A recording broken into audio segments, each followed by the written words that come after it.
Welcome to the Feminist Park Podcast. I'm Kwame. And I'm Leilani. It's great to be kicking off this journey with you all today. Yeah, we're diving into work that's really closely tied to the vision behind the Feminist Park Project, which was founded by Hussein Stuck. That project's goal is pretty ambitious, isn't it?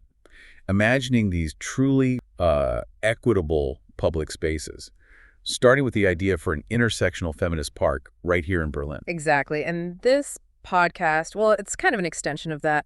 We're going to be digging into the academic research that, supports and informs that kind of vision. We'll be taking these dense, sometimes quite academic papers and really pulling out the core and insights. And looking at them through specific lenses, things like environmental justice, intersectionality, anti-colonial thought, queer theory. All the stuff that helps us think critically about space. We're actually starting with some background research that Hussein came across early on. And it highlighted something, well, frankly, quite jarring. That the benefits we think we all get from urban green spaces, parks and squares and things like physical and mental well-being, they're often deeply gendered. Meaning women and also gender-diverse people, they just don't get the same access or experience those benefits in the same way men do. Right. Less equitable access, fewer benefits. It seems almost counterintuitive, doesn't it? A park is just a park, open to everyone. Okay, let's unpack this. We're embarking on a deep dive into a topic that many of us probably don't give a second thought to until it becomes an urgent, desperate, undeniable need. Public toilets. Right. Now, you might be raising an eyebrow thinking, toilets? Really? A deep dive? But I promise you, this seemingly mundane, often ignored, and even culturally hushed aspect of urban life is, in fact, a profoundly consequential indicator of social value, equity, and who truly feels and is allowed to feel they belong in our public spaces. Absolutely. It sounds trivial, but it's anything but. Let's cast our minds back to 2015, during a Democratic debate, when Hillary Clinton's slightly delayed return to the stage due to a bathroom break became not just a moment of awkward television, but a national conversation. I remember that. What seems like a trivial aside quickly exposed the very real, very significant gender disparities in public facilities and the complex web of issues surrounding basic toilet access. It highlighted how even the most powerful individuals can be impacted by inadequate infrastructure, revealing a profound societal oversight in what is, at its core, a universal human need. What's truly fascinating here is precisely how that seemingly trivial moment inadvertently brought to light a centuries-old issue: the historical neglect and systematic marginalization of public toilet provision by urban policymakers. The story's not new. Not at all. Despite their absolutely essential nature for city users, they've often been an afterthought, relegated to the very bottom of urban planning priorities. Like something embarrassing to deal with. Exactly. This isn't just about convenience, it's a powerful lens through which to examine social justice. Today, our mission is to explore how these unseen spaces, public toilets, reflect and reinforce social hierarchies, and what this understanding means for designing truly liberated, inclusive urban environments, like the concept of the feminist park. That's a really important connection. To guide us, we'll be drawing insights from three pivotal sources. First, Clara Greed's seminal 2003 book, Inclusive Urban Design, Public Toilets, which really laid the groundwork for understanding the systemic issues. A foundational text. Definitely. Then Judith Plaskow's critical 2016 article, Taking a Break, Toilets, Gender, and Disgust, which delves into the profound cultural dimensions. Getting to the why behind the neglect. Precisely. And finally, a comprehensive 2024 systematic review by Lewkowitz and Gilliland titled A Feminist Critical Analysis of Public Toilets and Gender. This latest research provides an intersectional framework using the United Nations human rights standards. Okay, so bringing it right up to date with a rights-based approach. Exactly. Together, these sources will illuminate the path toward creating truly equitable public spaces. That sets a powerful stage. Let's start with Clara Greed's foundational 2003 book. Her central argument is quite stark and frankly eye-opening. Public toilet provision is fundamentally inadequate, systematically marginalized, and consistently undervalued in urban planning. It really is. This isn't just an inconvenience. It leads to severe, disproportionate impacts, particularly on women and other vulnerable groups, ultimately hindering the creation of truly accessible, sustainable, and equitable cities. Greed argues that this neglect isn't simply an oversight or funding problem. It stems from deep-seated historical, cultural, and legislative factors that treat public toilets as a low-status, almost embarrassing function, rather than an integral, high-status component of modern urban design and strategic policy. She called it latrine duty, didn't she? She did. Yeah. She vividly describes it as being relegated to the equivalent of latrine duty, something nobody wants to acknowledge or fund properly. If we connect this to the bigger picture, Greed's work truly highlights a pervasive, almost invisible societal blind spot. She shares in her preface that her earlier research on women in planning consistently found the issue of toilets surfacing as a critical concern. So it kept coming up, organically. Yeah, again and again. Women, especially those navigating the city with small children, managing elderly dependents, or simply with different biological needs, repeatedly found their ability to use and engage with urban spaces severely limited by the sheer lack of public conveniences. That must have been incredibly frustrating for them. And telling. She sees this as a true indicator of the lack of progress in women's position in society, despite decades of calls for equal opportunities. Wow, that's a strong statement. It's a powerful, almost unsettling statement that even with so much talk about equality and inclusion, this basic, vital human need remains fundamentally unaddressed in our built environments. So, building on Greed's foundation then, Judith Plaskow's 2016 article, Taking a Break, Toilets, Gender, and Disgust, deepens this argument. How? Well, Plaskow really digs into the profound cultural discomfort, almost a revulsion surrounding bodily elimination. Yuck factor, basically. Pretty much. She unpacks how this discomfort isn't neutral. It intricately intertwines with existing social hierarchies, actively shaping policy and public perception, and making equitable access incredibly difficult to achieve. So it's not just about plumbing, it's about prejudice. Exactly. Then we have the most recent piece, Lewkowitz and Gilliland's 2024 Systematic Review, a feminist critical analysis of public toilets and gender. Right. This paper provides a comprehensive intersectional analysis using the United Nations Human Rights Framework, specifically focusing on availability, accessibility, affordability, quality and safety, and acceptability, privacy, and dignity. Okay, that's a clear structure. To assess current toilet provision globally across North America, Europe, Australia, and New Zealand. Crucially, this review doesn't just document the problem, it explicitly aims for social transformation and policy change, giving us a clear, actionable lens through which to examine these issues and connect them directly to the vision of the Feminist Park. Excellent. So that framework seems like the perfect way to structure our discussion. Let's use those UN criteria from Lewkowitz and Gilliland as our guide. We'll start with availability. Makes sense. The absolute basics. The sheer lack of public toilets is an incredibly pervasive problem, often going unseen until you, or someone you care for, desperately needs one. We've all been there, haven't we? That desperate search. Absolutely. It's not just that they're hard to find, it's that there's a general systemic underprovision of public toilets due to chronic neglect, lack of funding, and the ongoing closure of existing facilities, as Greed pointed out back in 2003. And it hasn't necessarily gotten better since then. Right. She mentions how even well-located facilities like those at bustling bus termini have been callously demolished or simply not replaced. This isn't a momentary oversight, it's a sustained policy failure. And that general underprovision has very specific, very disproportionate impacts across different groups. Let's look at the feminist and gender perspective. Women and girls consistently express profound concern about this lack of availability. Just not enough places to go. Exactly. And when facilities do exist, they often face frustratingly longer wait lines compared to men. The infamous queue. Right. And this isn't just about patience, it's about lost time, missed appointments maybe, and a feeling of being undervalued. Beyond just the number of stalls, there's often an insufficient provision of basic amenities like soap, paper products, and crucially, menstrual hygiene facilities. Things you just expect to be there. You'd think so. But Morocco and colleagues highlighted this stark reality in a Manhattan survey, finding only 24% had menstrual hygiene bins and none offered free products. None. That's shocking. It is. This isn't a luxury. It's a basic health necessity. Okay, so shifting to a queer theory perspective, how does availability impact trans and gender nonconforming people? Well, the scarcity of gender-neutral toilets is a significant and distressing concern for them. Finding a safe, appropriate space is a major challenge. A huge challenge.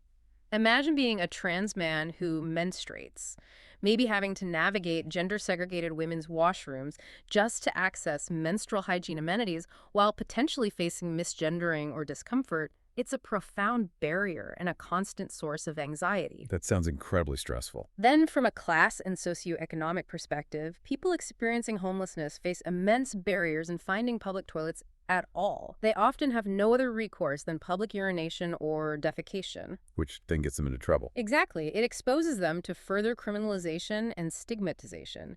And this issue is significantly compounded for those who menstruate and need to manage their hygiene without private sanitary facilities. This isn't a simple inconvenience, it's a daily, dehumanizing struggle. The behavioral impacts of this lack of availability are truly striking, aren't they?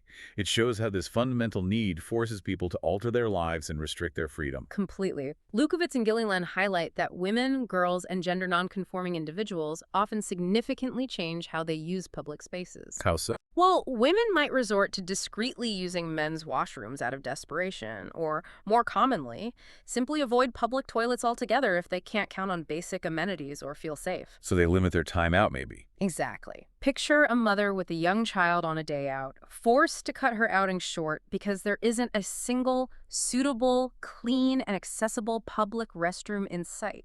This is a common reality. And for transgender youth. The impact is even more severe, according to the research. They might restrict their fluid intake, which is incredibly unhealthy. Oh, wow. Limit public outings entirely, and hold their toileting needs for uncomfortably and unhealthily long periods, which can lead to serious physical health issues like UTIs. That's awful. Just to avoid potential confrontation or lack of facilities? Yes.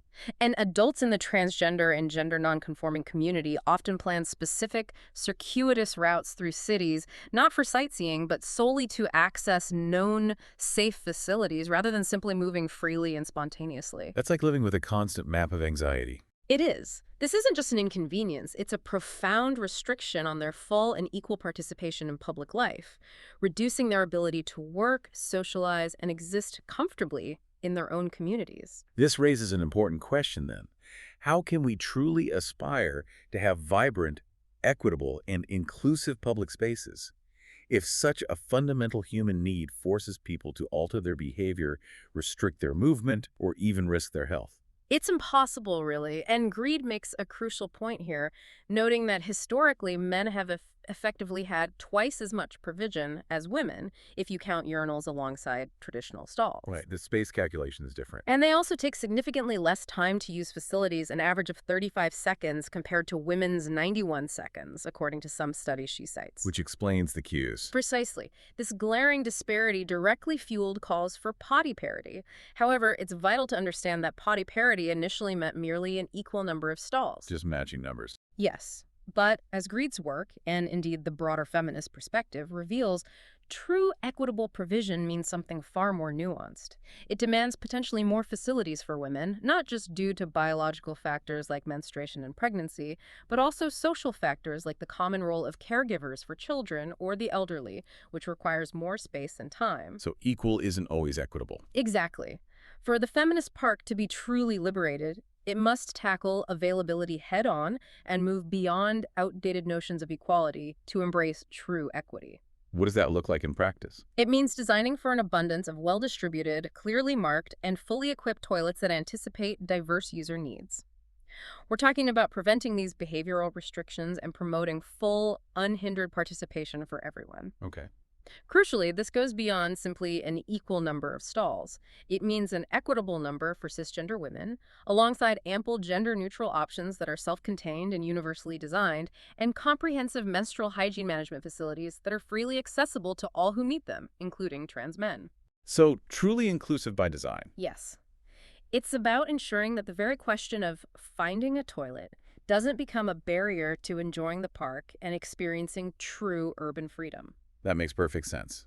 An equitable approach to availability is foundational. But even when toilets exist, you mentioned accessibility is often a mirage. Barriers could be temporal, physical, or social. Let's tackle temporal barriers first. Right. Lewkowitz and Gilliland really highlight this. For people experiencing homelessness, facilities not being open at night or even during expected hours is a major, often cruel struggle. Especially if you're menstruating, like you mentioned. Absolutely. Imagine being left with no option for a basic human need overnight in the cold. A Manhattan audit they cited found only 4 facilities open 2007-365. Only 4. And all of Manhattan. Yes, and all located inside public buildings that aren't always comfortable or safe to access for vulnerable populations. The pervasive lack of consistent year-round access, particularly in colder seasons, disproportionately affects these individuals. And then there's the issue of them being locked or broken. Right. Adding to the frustration and often despair, locked or vandalized toilets are simply useless. And the common, unfortunate solution often defaults to permanent closure rather than addressing the underlying issues of maintenance, safety, or community neglect. Just give up on it. Pretty much.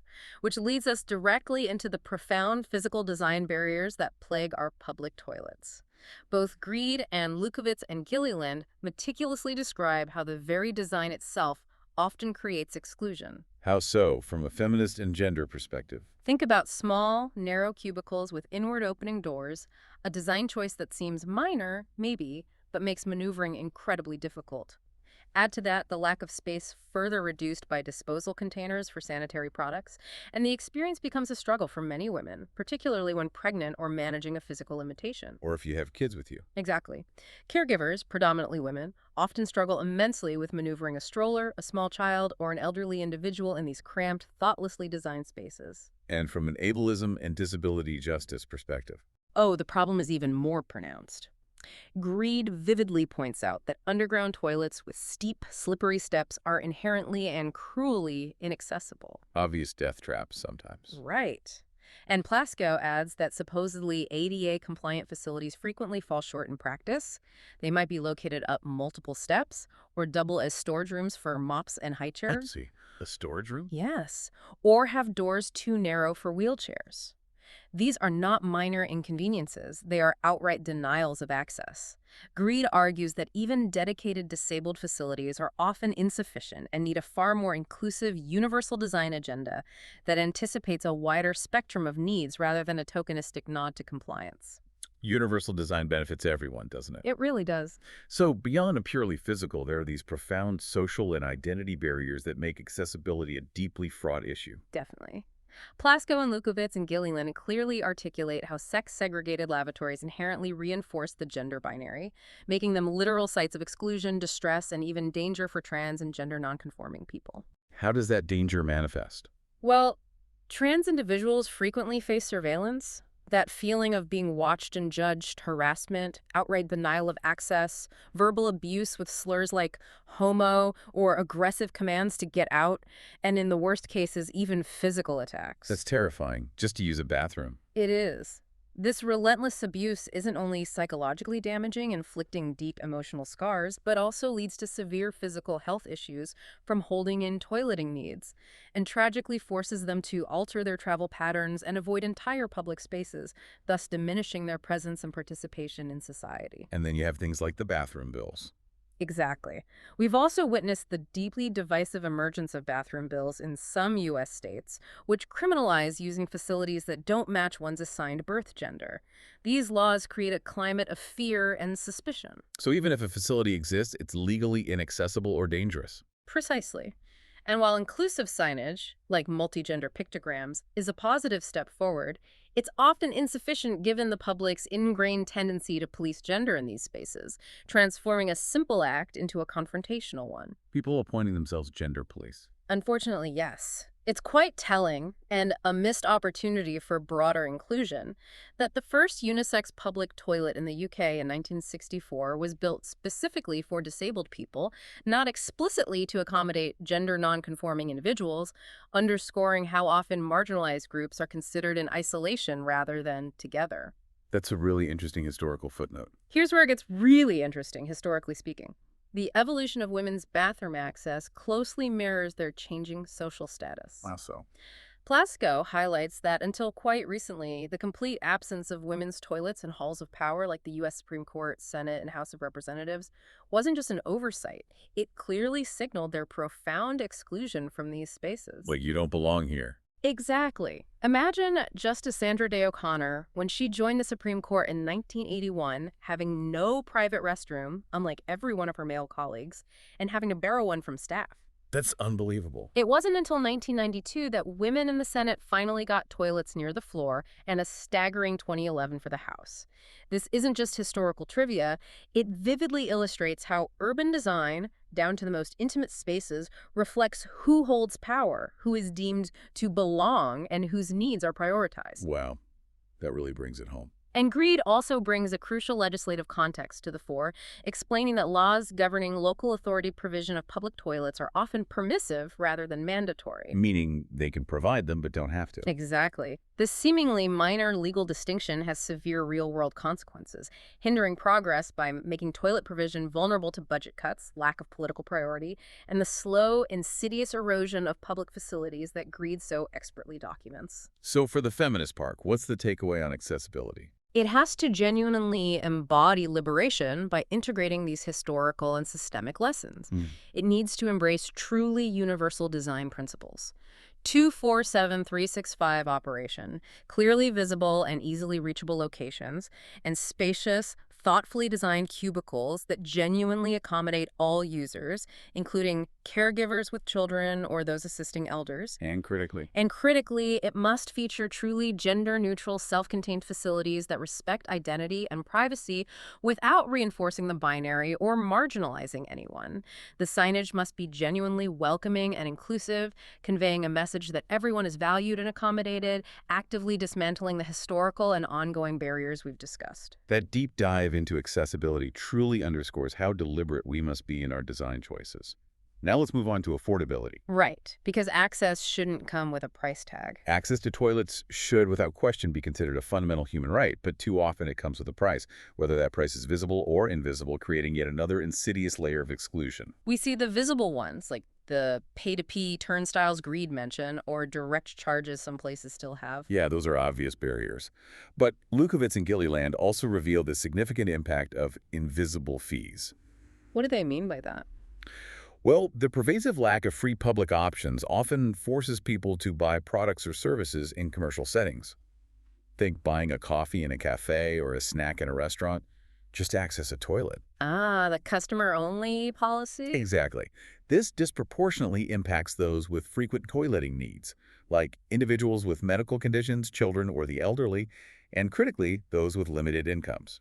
It's effectively a tax on a basic bodily function. And this invisible fee is deeply intertwined with class and socioeconomic disparities, isn't it? Completely. Lewkowitz and Gilliland highlight how individuals experiencing homelessness cannot always afford to buy this access and often face gatekeeping or outright denial of an entry, especially if their appearance or circumstances don't conform to societal standards of commercial patronage. So you're judged before you even ask. Right. And Morocco's audit in Manhattan uncovered a disturbing trend. Public toilets equipped with essential menstrual hygiene products were predominantly located in higher-income, higher-rent areas. So the resources follow the money. Seems so. Conversely, lower-income areas, particularly those with higher concentrations of Latinx people, were significantly less likely to have well-serviced public toilet facilities, exacerbating existing resource disadvantages and highlighting systemic inequalities in urban infrastructure. That's a clear environmental justice issue right there. Absolutely. And this isn't accidental. It reflects deeper systemic issues. Furthermore, there's been a historical and worrying shift from robust municipal provision of public toilets, funded through public taxes for public good, to an increasing reliance on the private sector. Privatizing a public need. Greed argues powerfully that this shift reflects patriarchal structures and decision-making that do not adequately take into consideration the impacts and exclusion of women, girls, trans, and gender nonconforming people. What's fascinating here, and deeply troubling, is how profoundly intertwined availability and affordability are. When public provision is reduced, the financial burden, whether visible or invisible, falls disproportionately on those who are already marginalized. Makes sense. And the problem of private corporate interests influencing public facilities is also seen in the reinforcement of women as consumers through advertising within these spaces, rather than being seen as citizens with a right to basic facilities. So for the Feminist Park, the stance on affordability has to be Unwavering. A clear, unwavering commitment. Free and open access to all its facilities. Its design and funding must explicitly reject reliance on the private sector for this basic human right, ensuring that no one is excluded due to their economic status or appearance. Absolutely. Ensuring free access is non-negotiable for a truly inclusive space. Moving on to quality and safety. Which are so closely linked? The quality and safety of public toilets are not merely about whether they're clean or well-maintained. They are fundamentally about trust, dignity, and freedom from fear. Yeah, that feeling you get when you approach one. Lewkowitz and Gilliland highlight that perceived safety heavily influences whether women, trans, and gender nonconforming people will even use facilities, regardless of whether they have a personal history of assault. So the fear is real even without direct experience. Exactly. Imagine the constant calculation people make before entering such a space. Factors like the overall layout, the level of privacy, and crucially, the ability to securely lock a door are intrinsically linked to feelings of safety for trans people. You need to feel secure inside. Right. The location of a toilet, whether it's hidden away, poorly lit, or remote, also significantly impacts these feelings of security or lack thereof. Even vandalism, as Kuhn et al. Found, is directly connected to feelings of unsafety, signaling neglect and potential danger. A broken lock or graffiti feels threatening. It does. And this perceived unsafety is unfortunately often rooted in very real experiences of harassment and violence. From a queer theory perspective, This is where it gets particularly harsh. Trans and gender nonconforming people commonly experience deeply distressing situations. Verbal harassment, aggressive gazing, being directly told to leave, followed, or outright confronted while attempting to use public toilets. just awful levels of hostility. Yes. This relentless abuse isn't just emotional trauma. It directly leads to physical health issues from holding in toileting needs. And tragically, it significantly impacts how they travel through public spaces, forcing them to restrict their movements and lives. Do gender-neutral toilets help here? The research suggests strongly yes. Colliver and Duffus consistently note that gender-neutral toilets are widely cited as a profoundly safer and more welcoming alternative for trans and gender nonconforming individuals. Okay. It's also crucial to directly address the false narrative often perpetuated, that trans women pose a risk to cisgender women, a narrative frequently used to argue against gender-inclusive washrooms, despite a complete lack of evidence. These fear-mongering tactics actively undermine efforts for inclusive design. We have to call that out. Beyond harassment, there's the critical issue of cleanliness and its link to health. A huge concern for many, especially women. Cleanliness is often a top concern, so much so that it frequently leads to avoidance or the uncomfortable and unhygienic practice of hovering over seats. Which isn't great for you either, right? No, it can ironically impact bladder health and lead to infections. Busy restrooms are frequently associated with being less clean, with common issues like urine on seats and floors, overflowing garbage, and even insects. And even in gender-neutral toilets, concerns about cleanliness can persist, sometimes due to cultural perceptions or practical issues like men's urine on the floor, highlighting that design alone isn't enough. Ongoing maintenance and user education are also vital. That makes me wonder then, how do we design spaces that actively combat these deeply ingrained fears, biases, and practical challenges, truly ensuring quality and safety for all users? Well, Greed describes the problem of crime and vandalism being exacerbated in poorly designed, hidden facilities, and the chronic lack of attendance further contributes to this sense of unsafety and neglect. Visibility matters. Immensely. And Plaskow also dives into how the deep-seated discourses of discomfort and disgust surrounding bodily functions are not just personal feelings, they actively reinforce social inequality. She points out that those defined as shit are often precisely the people denied adequate toilet access.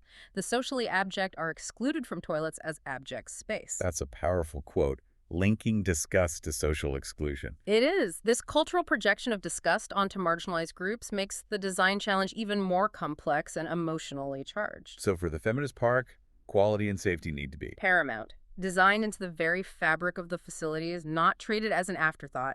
This means intelligent design, good, bright lighting, clear sightlines both within and approaching the facilities to deter illicit activities, public visibility, and the use of robust, easy-to-clean materials that deter vandalism. and maintenance. Constant, proactive maintenance, and potentially even staffing or community monitoring to ensure ongoing upkeep and a sense of safety.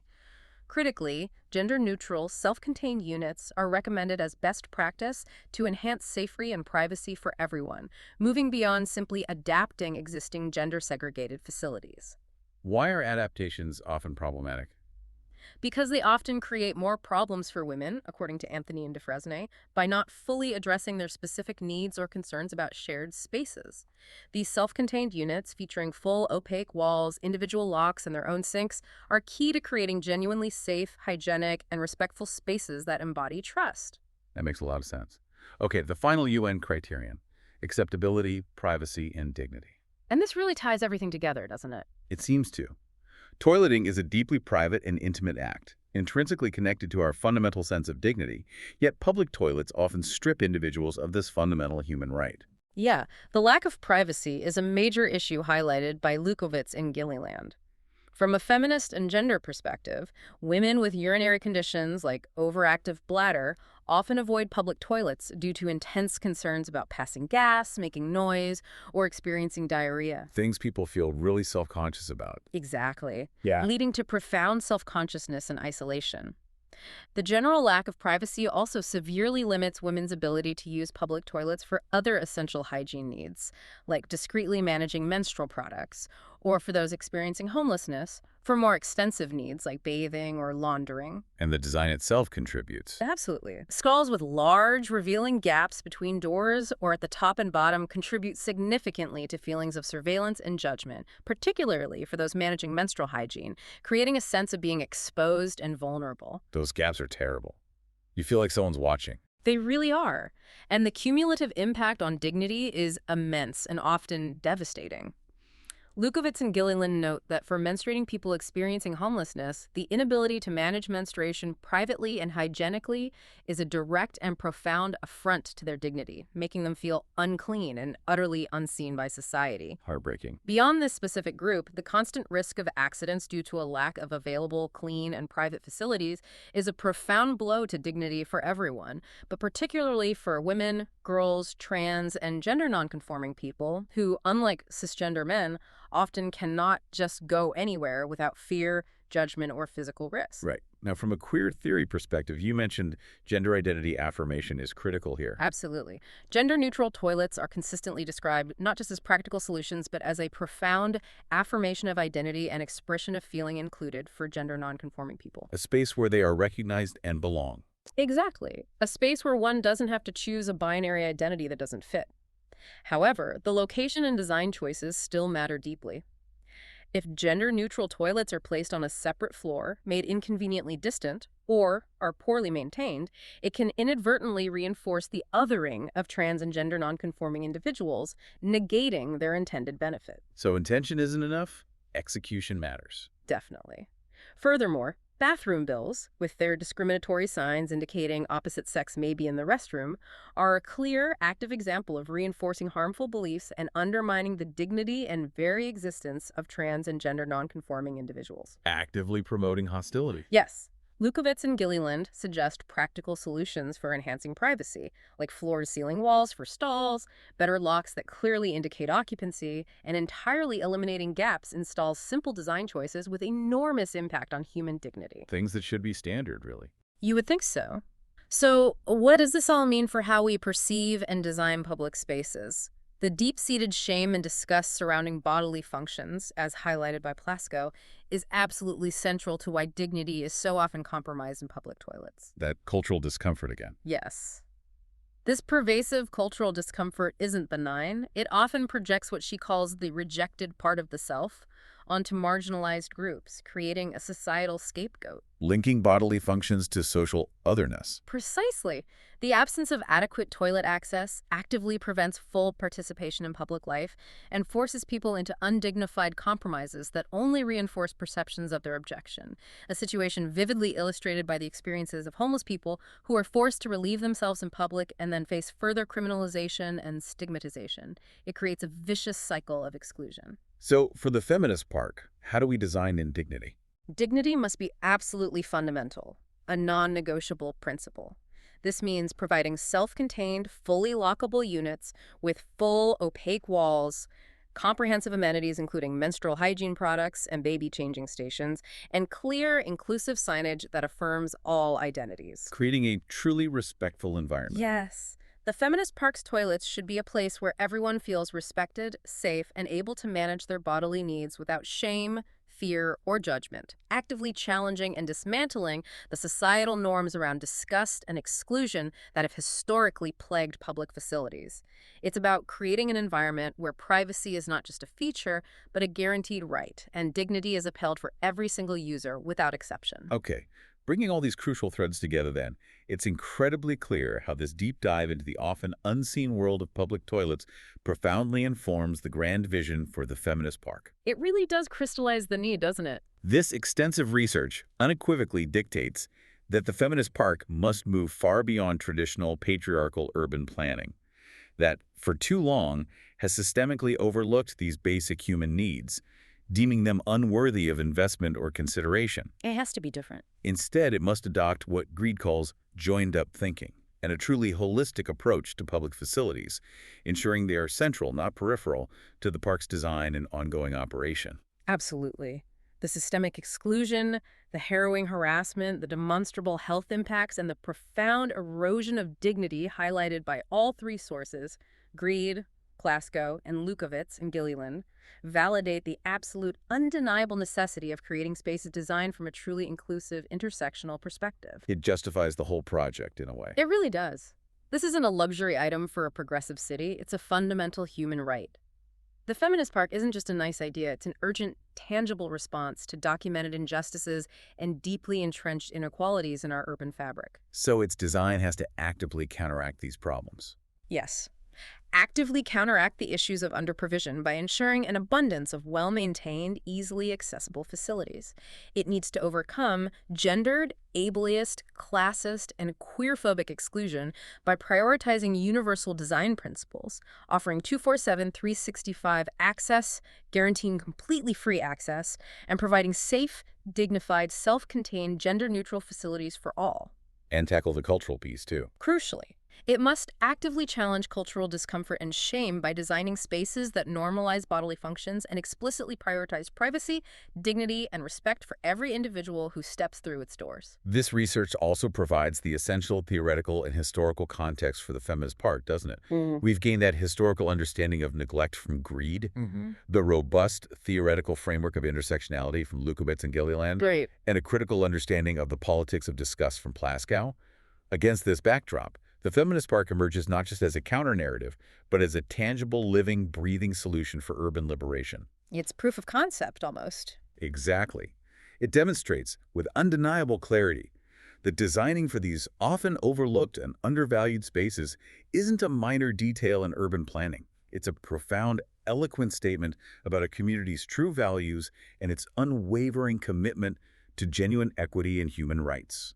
If we connect this to the bigger picture, this isn't simply about building more toilets within the Feminist Park. It's about fundamentally rethinking how urban spaces are conceived, designed, managed, and indeed valued. A paradigm shift. Yes, it's about embedding social justice from the micro level of designing a robust, accessible toilet roll holder to the macro level of citywide strategic policy that prioritizes human needs over cost-cutting. That's a great way to put it, micro to macro. The ultimate goal is to create a park where the question of where will I go becomes complete non-issue, a historical relic of a less inclusive time.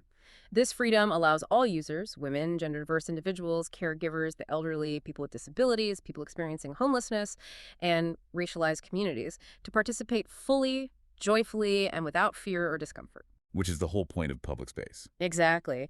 And Lewkowitz and Gilliland provide an excellent and comprehensive blueprint for the Feminist Park's facilities. Self-contained, accessible, gender-neutral toilets with their own door, locks, occupied status, full walls, sinks, bins, diapering facilities, and menstrual hygiene facilities are the best ways to meet the needs of all people. That's the gold standard. This is the standard. This is the vision for true urban liberation. Wow. We've journeyed through how public toilets, often dismissed, ignored, or even ridiculed, are actually critical sites where social power, deep-seated inequality, and fundamental human dignity play out in our daily lives. It's been quite a journey, hasn't it? It really has. This deep dive has highlighted a significant, pervasive gap in urban planning that demands our immediate and sustained attention, especially as we envision truly inclusive public spaces like the Feminist Park. This raises an important question for all of us.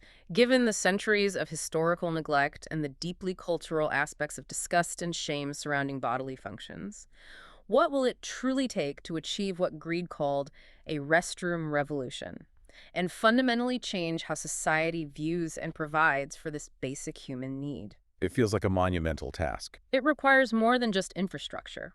It demands a radical shift in mindset, a willingness to confront uncomfortable truths, and sustained political will. We also need to reflect on the power of these unseen spaces, what other elements of our built environment, which we often take for granted, might also be silently reinforcing inequality and exclusion in ways we haven't yet considered. That's a great question. What else are we missing? As you go about your day, consider how your own daily experiences in public spaces are subtly shaped by the availability or glaring lack of inclusive public toilets. Pay attention next time you're out. Yeah. What hidden barriers or privileges have you encountered, or perhaps not even noticed until now, that impact your freedom to simply be, to move, and to exist comfortably in public? That makes you think differently. So here's a provocative thought for you to carry forward. If a society's true commitment to equality, social inclusion, and sustainability can be genuinely measured by the quality and accessibility of its most private public spaces, its public toilets, how would your city fare today? Oof. That's a tough one for many places. And looking ahead, what radical liberating designs would you champion for tomorrow's public spaces to truly reflect the values of a just and equitable community? Remember, the design of our most private public spaces often reflects the true, unspoken values of our communities. This knowledge is a tool, really. A tool for seeing your city differently, and potentially for helping to change it. It's been a really insightful deep dive, I think. This document provides such a vital framework, especially for projects like the Feminist Park Project that are trying to build something fundamentally different. It shows just how interlinked urban design and social justice are. It really does. But it also shows the scale of the challenge, right? It requires sustained effort, real commitment, and a genuine willingness to shift power dynamics in how cities get made and managed. Definitely. It makes you think about how we ensure those voices, the ones that have been excluded, are actually heard and centered. There's another quote from Sarah Ahmed in the handbook that feels relevant here. Go on. She says, "If you have to shout to be heard, you are heard as shouting." That's powerful. It makes you ponder, doesn't it? How can the design of public space itself work differently? How can it amplify the voices of those who've been historically silenced, ensuring their needs are met without them having to shout just to be noticed? How can design itself listen? That's a really provocative thought to end on. A lot to think about. Indeed. Thanks for joining us for this deep dive.